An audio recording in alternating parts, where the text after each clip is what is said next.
And thanks for waking up with us. I'm Monica Petrozelli. Today is Christmas Eve. Let's check in with Chief Meteorologist Kristen Walls. Kristen, you mentioned maybe some snow? Yeah, there is going to be a chance for some locations.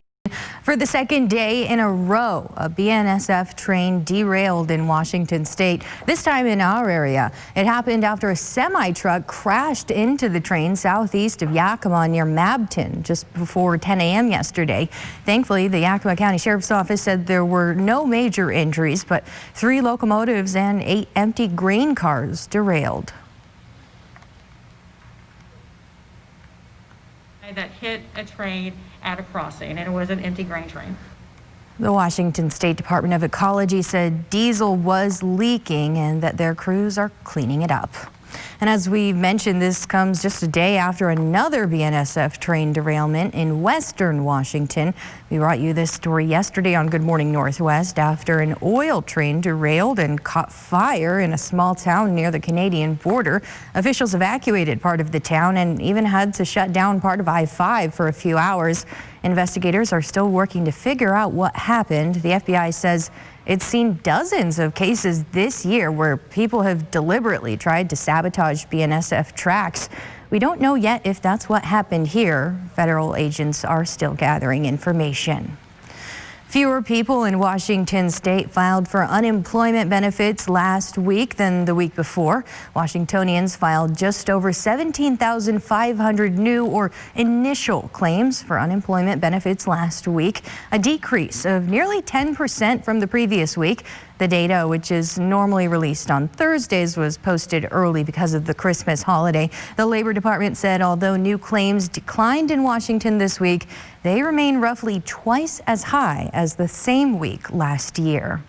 And the latest national unemployment numbers this week show more than 20 million Americans are getting some kind of government benefits.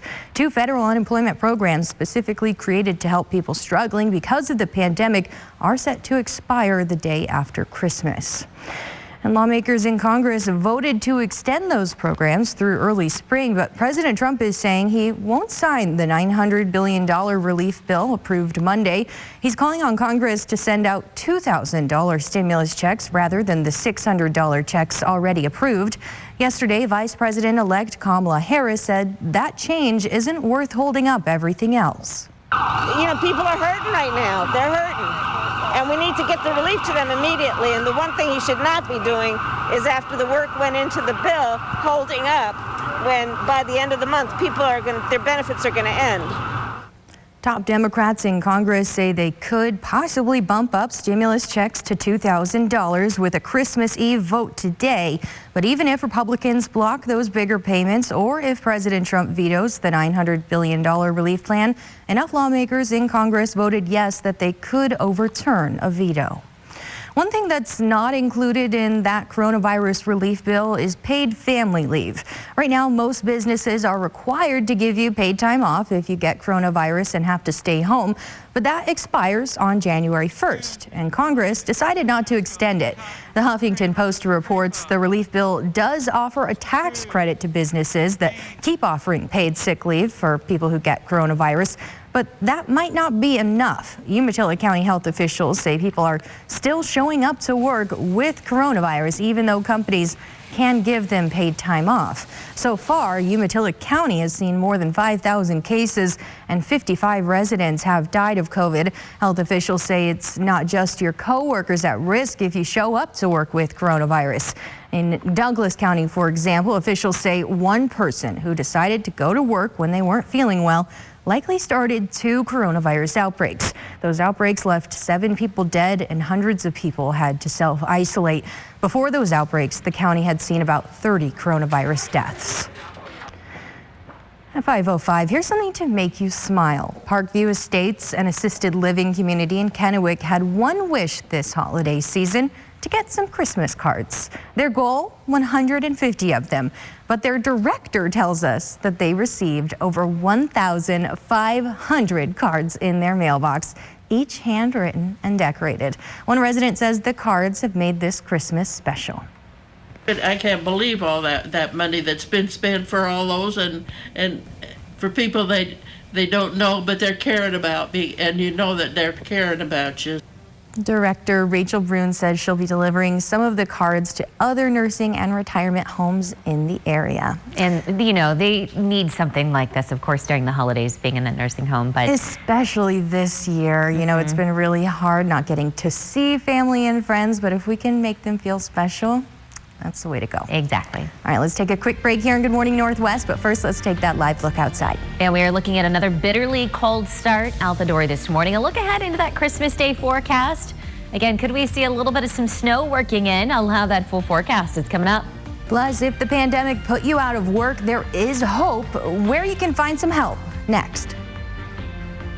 Welcome back, everyone. If you're out of work and having a tough time finding another job, there is help available in the Tri-Cities. WorkSource Columbia Basin has resources available to guide you through the job hunt, including one-on-one assistance with your resume. And WorkSource says businesses locally are looking to hire.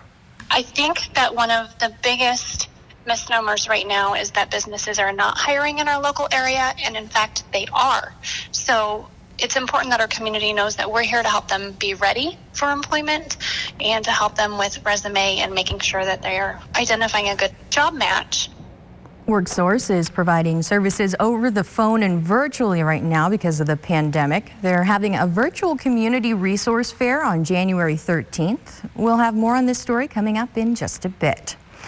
Connect Tri-Cities handed out hundreds of blessing bags at the Pasco Farmers Market yesterday. People lined up to get the bags filled with essential items like soap, hats, socks, water bottles, masks, and more. Organizers say they're grateful for the community's help. We knew that the need was here, and so I think that it just kind of confirms that, and it makes us feel good because it helps us know that we're on the right track of meeting the needs of our community, and that's our goal. Howard said she wants events like this to happen once a month. You can stay tuned on the Connect Tri-Cities Facebook page. Coming up next on Good Morning Northwest, many Americans are taking the risk to travel this Christmas. Doctors weigh in on how this could impact the pandemic. Next. Welcome back at 5:15.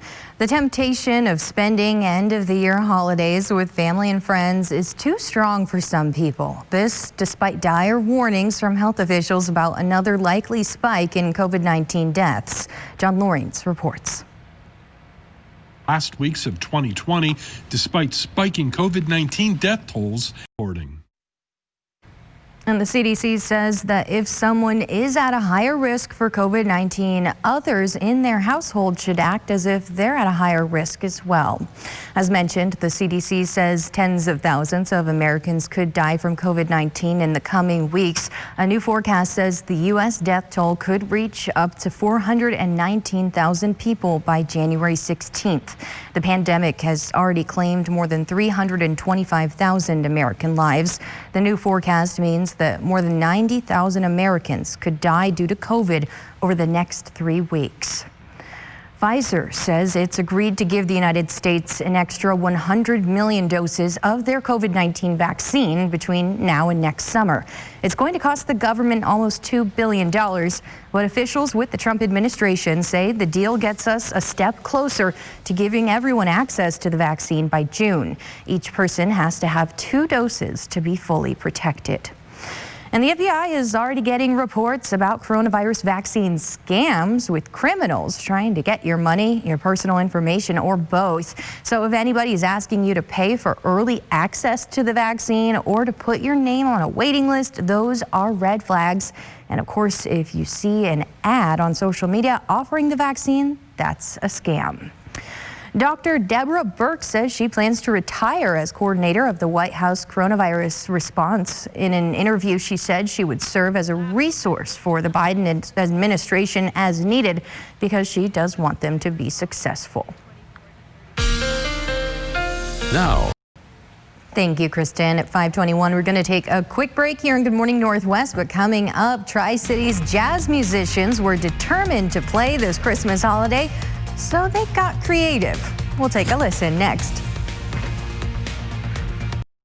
Back to Good Morning Northwest at 5:25. Take a look at this. Some local Tri-Cities musicians are helping us get into the holiday spirit. Have yourself a merry little Christmas. Let your heart be light.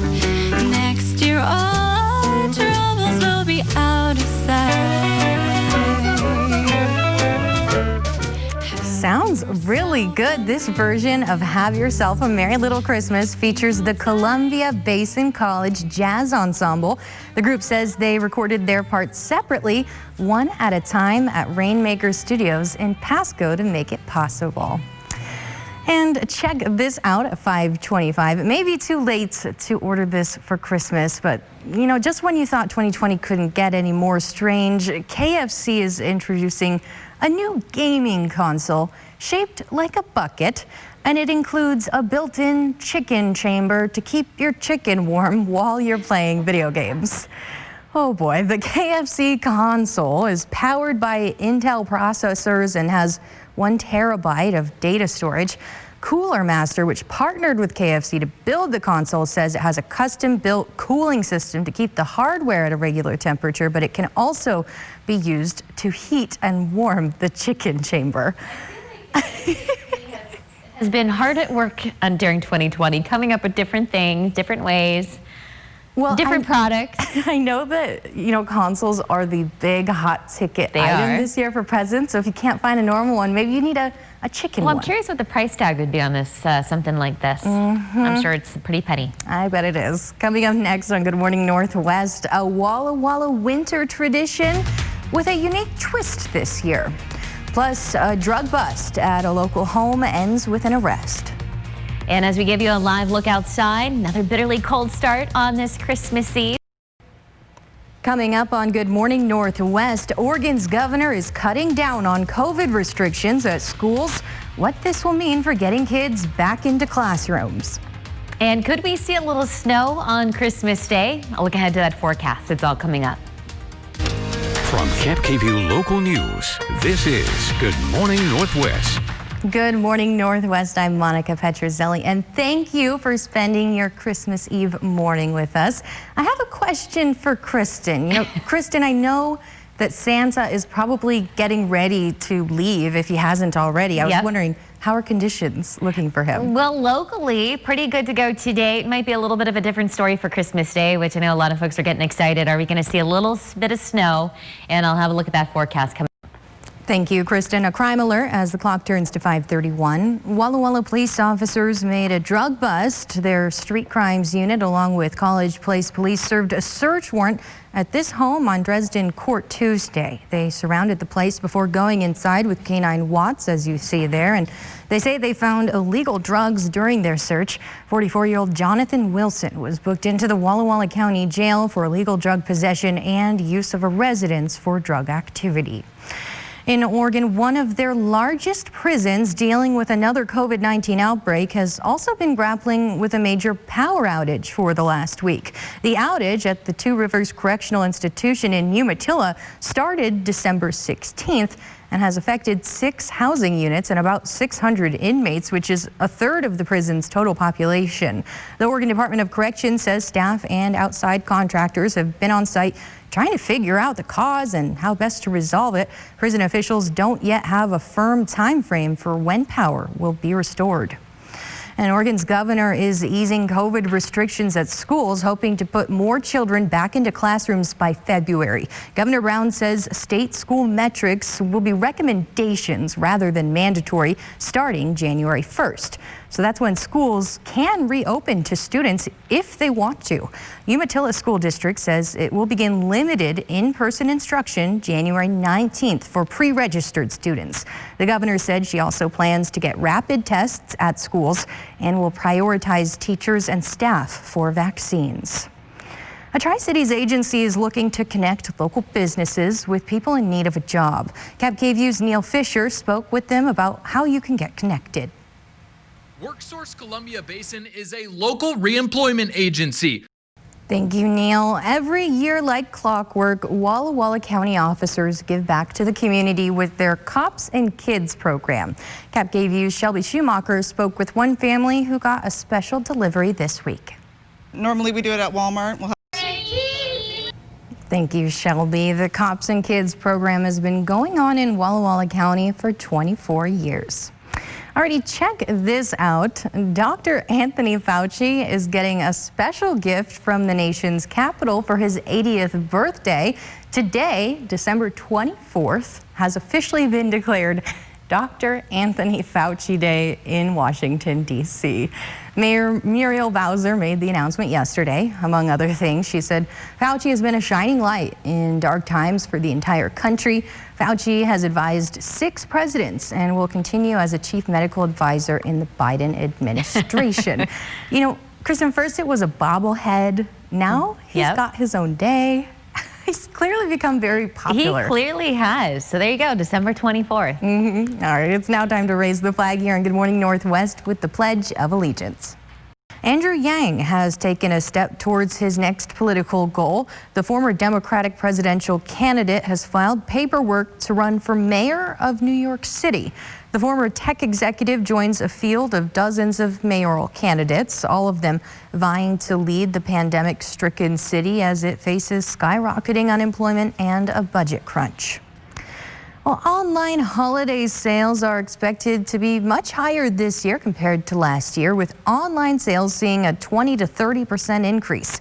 And if you're still not done with your shopping, one expert says subscription gifts may be the way to go.